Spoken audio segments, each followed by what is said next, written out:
Welcome back to my channel.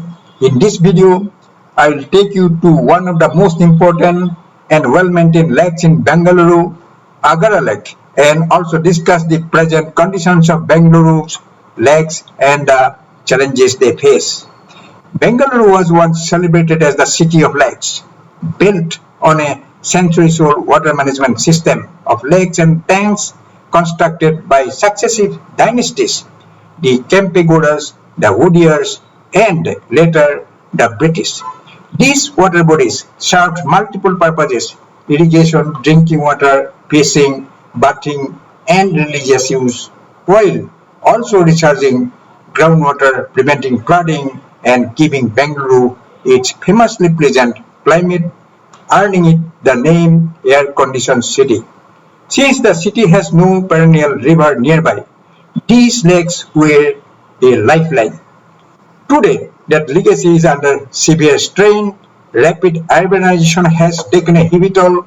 Several lakes have disappeared entirely. Others reduced in size or left in various stages of deterioration, and most surviving lakes are polluted and unfit for human use.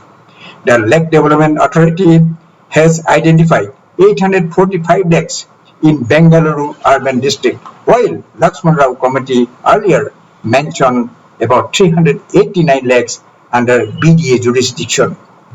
BBMP has rejuvenated many lakes, but as per an Indian Institute of Science report, only a few are being properly maintained, like Agara Lake. The rest are reverting to their earlier degraded state. Agara Lake is located in Bengaluru, South Taluka, near HHR Layout and Karamangala. Constructed in the 8th or 9th century, it has a surface area of about 32 hectares, almost a triangular shape, and 3 entry gates. It is well connected by roads on all 4 sides. The lake is encircled by a 2.5 kilometer walking and cycling path. At its northern end, there is a small park with a children's play area, butterfly park, Sita Sukabana, a gazebo, and an idle immersion tank. An island of bamboos and shrubs provides a haven for birds. In today's busy city life, Agara Lake has become a cherished lake space, not just for local residents, but for people from across the city, visited for walking, jogging, meditating, birdwatching, and ecological learning. Notably, even during the dry season, when most Bengaluru lakes see drastic water level drops, Agara Lake maintains a reasonable water level throughout the year. Agara Lake is rich in both floral and faunal biodiversity. About 45 bird species have been recorded here, including Eurasian coots, moorhens, herons, egrets, kites, kingfishers, spot-billed pelicans, spot-billed ducks, lesser cormorants, and purple swamp hens. A wide variety of trees line the banks and walkway. Pride of India, Polas, rain tree, Karanja, Arjuna, ficus species, Jamun, Neem, Jungle Jalebi, Singapore cherry, Kaltapuram, rose trumpet tree, among others.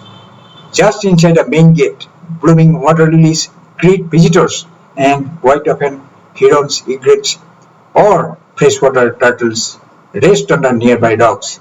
The lake is periodically deweeded and fishing activities visible.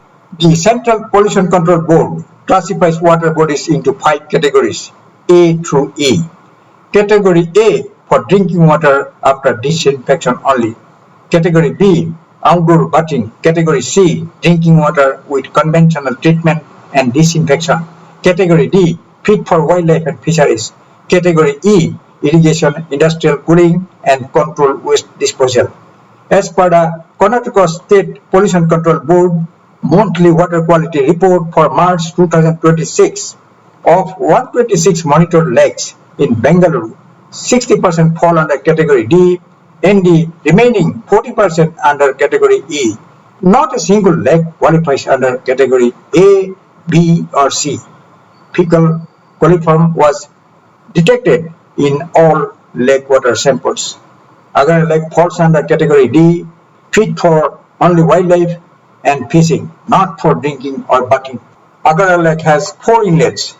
During the dry season, treated water from a nearby sewage treatment plant is pumped in through one of them. During rainy season, it receives stormwater from the drain along its southern boundary and from natural streams draining HSR layout and Karamangala. Bengaluru's historic lakes were built in a cascading hierarchical system. Overflow from one tank flows by gravity into the next. Agara Lake is part of the Water Lake series. Mariola Lake is upstream and Bengaluru Lake is downstream. Like most lakes in Bengaluru, Agara Lake had fallen into severe neglect, soaked with water hyacinth, polluted with sewage and solid waste. Its catchment encroached upon. Citizen groups fought a lone battle to draw government attention. In 2004, after restoration by BDA and the Forest Department, the lake was reopened to the public. In 2007, lake leased to a private party. In 2008, citizens protested privatization and filed a PIL in the High Court. In 2012, court terminated the private lease. In 2013, Agara Lake Protection and Management Society formed. 2016, Rejuvenation and Development work officially begun. Bengaluru Water Supply and Sewage Board commenced construction of a nearby STP. In 2017, polluted water pumped out, desilting carried out, public facilities developed, lake made hyacinth free. In 2018, rejuvenated lake was inaugurated and handed over to the Forest Department for maintenance. It is now managed by the newly formed Bengaluru City Corporation within the Greater Bengaluru Authority. Agara Lake stands as a good model for rejuvenating urban lakes in densely built up areas through a two-pronged wastewater management approach. First, all wastewater in the catchment has been diverted to the nearby STP, from where treated water is pumped back into the lake. Second, at the lake's inlet, a 9-acre constructed wetland partitioned into multiple sections by permeable retention walls naturally filters incoming polluted stormwater before it enters the lake. A sedimentation basin and a manually operated sluice gate supplement this system. A zinc sheet barrier has been erected along the boundary of the stormwater drain to obstruct the view of the drain and help contain the foul smell emanating from it. Several lakes have vanished due to urban development. Well-known losses include Thamambudhi Lake, now Majestic Bus Stand, Chalagata Lake, now a golf course, Putenhali Lake, now JP Nagar 6 Phase, and Sempangi Lake, now Sri Kantirava Stadium and Common Park. Various expert committees have studied Bengaluru's lake crisis over decades. The Lakshman Rao Committee and the A.T. Rangaswamy Committee, the Justice N.K. Patil Committee, and the K.B. Kaliwad Legislative Committee. These reports repeatedly highlighted encroachments, sewage inflow, poor lake governance, and destruction of Raja Kalvis, with recommendations for preservation and restoration. The Karnataka High Court, responding to multiple PILs, has directed prevention of lake pollution, removal of encroachments, stoppage of sewage discharge, and overall rejuvenation. The National Green Tribunal in December 2018 specifically directed the rejuvenation of 3 lakes, Bengaluru, Artur, and Agara. Despite committee reports and court directions, core problems still persist. Encroachment of Raja Kalvis continues, causing monsoon flooding, inadequate underground drainage networks, particularly in older areas, remain the primary reason. Sewage enters stormwater drains and then the lakes.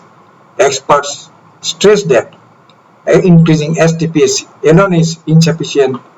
The underground drainage network must be expanded so that no sewage enters stormwater drains. The Indian Institute of Science 2023 survey found that 98% of Bengaluru's lakes are encroached upon and 90% are fed by sewage or industrial effluents. Of restored lakes, only 10% are in good condition. During dry years, about 95% of downstream lakes depend primarily on sewage water. Even in wet years, 62% of lakes receive more sewage than rainwater runoff. Polluted lake water contaminated with sewage, nitrates, heavy metals, and pathogens can seep into shallow aquifers, making borewell water in surrounding areas unsafe. An Indian Institute of Science study found significant heavy metal accumulation in vegetables grown near water lake with prolonged consumption linked to cardiovascular, neural, kidney and bone diseases. Let me conclude now.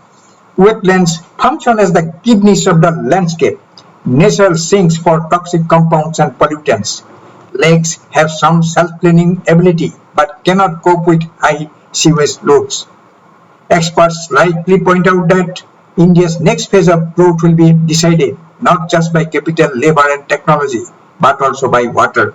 So, our lakes, aquifer levels, reservoir storage and basin sustainability are important.